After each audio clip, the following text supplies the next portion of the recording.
Pasa cuando intentas meter un juego de PC lanzado en 2015 dentro del hardware de una consola de 1988?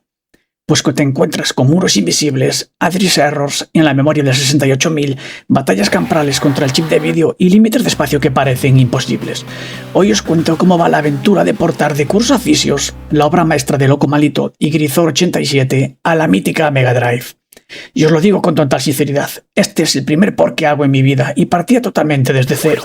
Sin tener ni idea de desarrollo retro, antes de picar la primera línea de código en C, me tocó empaparme de documentación, leerme guías enteras y aprender desde la base cómo funcionaba el kit de desarrollo SGDK para entender cómo piensa realmente la consola.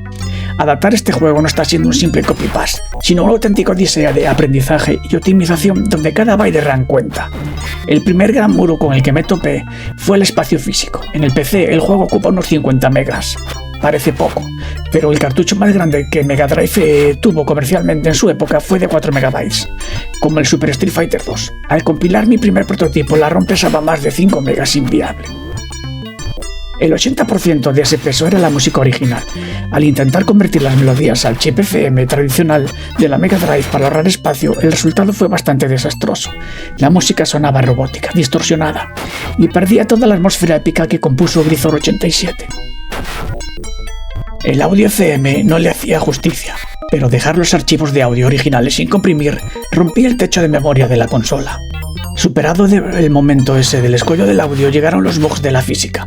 En el nivel de la playa, al saltar pegado a ciertos muros verticales, el jugador atravesaba la geometría y caía al vacío. El motor de colisiones calculaba la detección buscando bloques de columna por columna.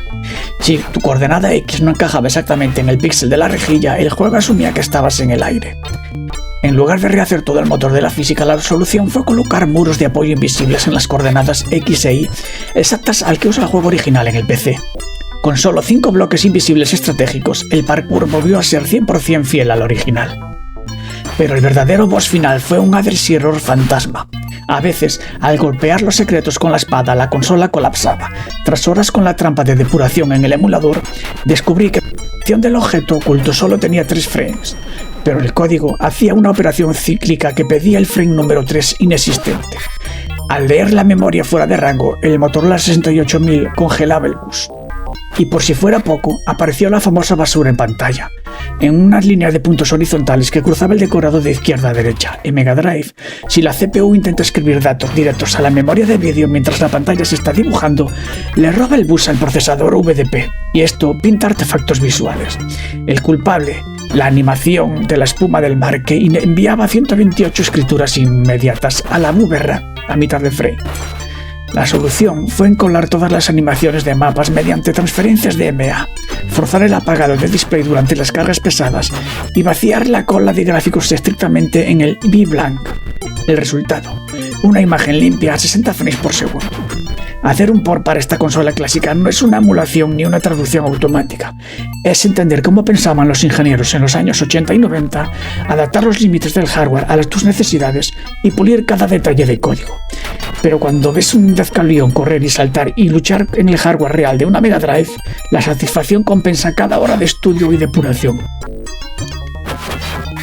Si os apasiona la programación retro y el homebrew, dejad un buen like y suscribiros. Nos vemos en el próximo vídeo. Y apoyad siempre a los creadores indie. Probad el juego original en la web de Loco Malito.